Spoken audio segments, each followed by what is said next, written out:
Now that we've talked about the overview graph, let's talk about the users panel. So on the Hogwarts After School program, I'll jump over here, and on the left-hand side, you see that we have these three buttons, which is the navigation.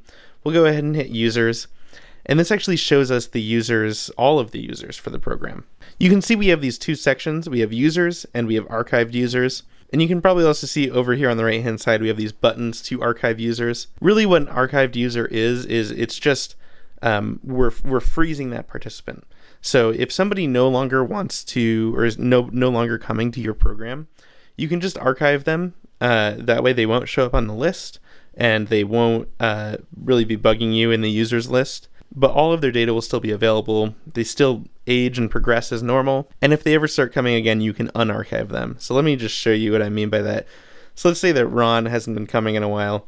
We can just hit archive user, and you'll see that he disappears from that list. But if we go and click on the archived users button, we can see that he's still right there. Really, it just means he won't show up on the sign-in portal anymore. We can still click on him and interact with him, so we can see that there are some notes and some contacts, which we'll talk about in just a second. And if he starts coming back to the program, we can go ahead and unarchive him.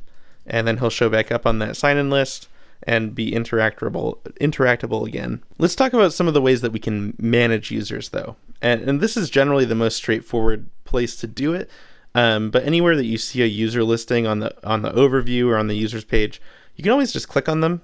And what you get when you click on them is you kind of get their contact card. So you see their name, you see their gender identity, where they're from, their current age, as well as what their birthday is.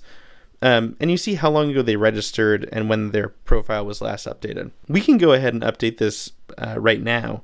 So if I hit the edit button here, which is just this little pencil, you see we have the option to change Albus's name and gender identity. There will be more options to adjust things here in the future. We'll just make his name Albus's. And we'll say, all good, save. And you can see that that's adjusted here. That's adjusted on the list down below. We can check Albus's visit info. So this shows when Albus visited, for how long. So eventually you can imagine that some of these end up being pretty long lists, but it shows you the length of the visit, etc., etc. We can leave notes.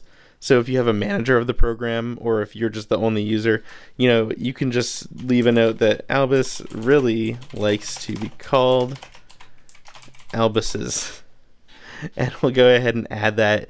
And it shows my email address here for all of the users that have access to this page, which at the moment is just me. We can go ahead and minimize that. But we'll take a look at contacts. So contacts are pretty cool. This is, if you want to add a family member, let's say Albus's mother. Let's do Sophia Dumbledore as Dumbledore at Hogwarts.com. We'll make up a phone number here. You can leave contact notes. You can hit this button that says only contact in emergencies.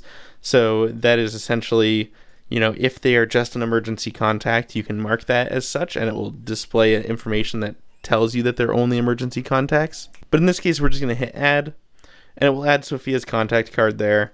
So it's like, okay, I can, contact Sophia, reach out to them in these different ways. And we'll go ahead and close that. One final thing to mention about the users list is that as you have more participants coming into your program, it does grow pretty large. So you can actually search for one person. So let's say we want to pull up Draco. So if we start typing Draco, it'll filter the participant list, and you see just Draco there. And you can actually click this button, or you can erase everything you wrote. So if I erase everything, it'll pop back up. But if I have Draco filled in, I can actually just quickly touch that, and it will clear the filters.